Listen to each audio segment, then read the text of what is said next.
the very first theme tonight is the protecting treasure. And we're really being encouraged to see where our loyalty is. Spirit is saying that humanity has misdirected loyalty right now, and that we've too easily given our loyalty to those who have not earned it and do not deserve it. And this is the year where a lot of that begins being illuminated to the public in ways that it never has before. And Spirit is asking us to assess our personal and collective loyalties and discern where they are being returned in kind. We cannot move through the frequency of 2022 without having done that. It will be done for us if we do not do it consciously. We're also being encouraged that any relationships that are made for convenience, and this is both individually and also collectively, they are dissolving, as they are illusions which cannot last through the next chapter of humanity's story. All is returned to its root and essence. And that's a phrase that Spirit has said to me since 2015. All is returned to its root and essence, which means there's not going to be this ability to fall for the bad actors moving forward. Of course, people can always choose to do that through the right not to know and the law of free will, but it's going to be very hard to, as we talked about, to have your eyes covered, your ears covered, all of the things covered so that we're not seeing, hearing, or knowing the things that are happening.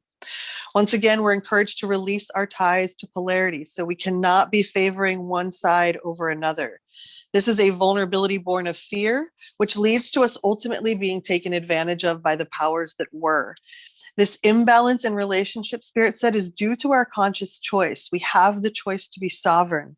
But if we believe we found some type of protective refuge, we have to also be aware there may be a price to pay. So if we are falling into a mommy or daddy consciousness where we think the government or we think a religious structure or literally anyone in our lives is going to be our protective refuge, we have to come to understand that we can only truly be that for ourselves, and only really within our divinity and our connection to the deepest parts of ourselves and to our soul. We're also being encouraged to reassess if we are compromising ourselves in some way to achieve an illusion of safety. This could be relationship, this could be career, this could be simply how we're presenting ourselves in the world. Maybe we don't want a certain type of retaliatory energy coming back to us, so we're making ourselves smaller, or we're dimming our light.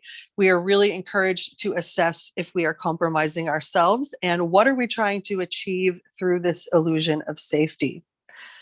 We're being encouraged once again to be true to ourselves and the greater dream for our lives, that sovereignty is more powerful, it's amplified more than it ever has been in this timeline on planet Earth.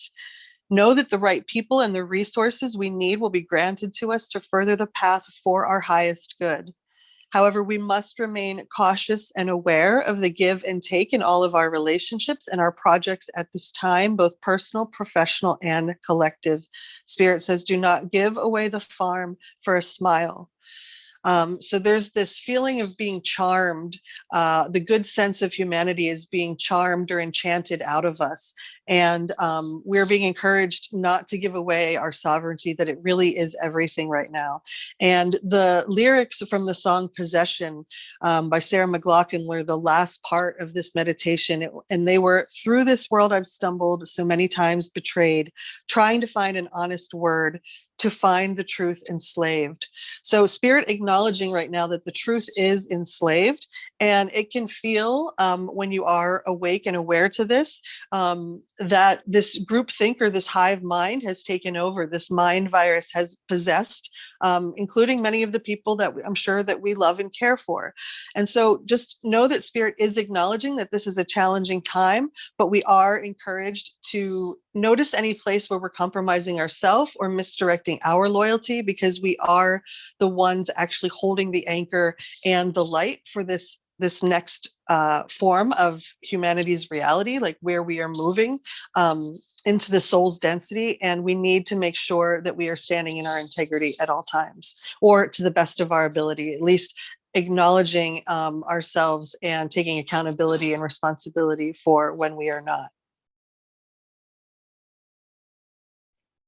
That's a really great last point there. It might even kind of have to be applied to us as a collective society, and that we're, funding things happening in the world that we don't directly approve of, and that we're just so used to the idea of being good little such and such as citizens or what have you, that we don't make the connection that it's our good little behavior that makes things happen far, far away, that are, not good for people. It creates karma, and it creates destruction, and obviously scarcity, and the loss of life. So we're probably going to have to apply that to ourselves, all across the board, no matter what grouping you're in as a country or society or culture.